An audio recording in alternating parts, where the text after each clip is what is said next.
يراك طفلا الآن؟ أمي. من يراك شيخا عجوزا؟ لا أستطيع أن أذكر اسمها. لكن هناك يوجد. لا طبعا. أوه. يالك على هذا الصبر على ما في الصدور. اي بس هذا كبر سجاد. ايه كبره. اي طام علينا، اعتبره اخر حوار في حياتي. اي والله راح نموت. لا امتنع. لا ما عندي يعني للاسف. شوف هذه اكو قضيه يعني اتهم بيها انه مثلا تقول ضام علينا يعني غموض. ما عندي يعني ما احس عندي غموض، بس عليك ان لا تتحدث بكل ما تعرفه يعني ليس من باب البخل. وزعت نظرك بالتساوي؟ احاول لان التساوي من المساواة، وان تساوي بين الاشياء في حقوقها، هذا شيء.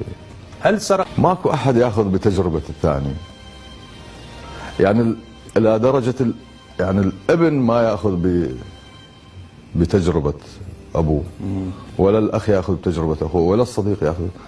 الحياة يعني متعتها في ان تذهب انت تخوض التجربة،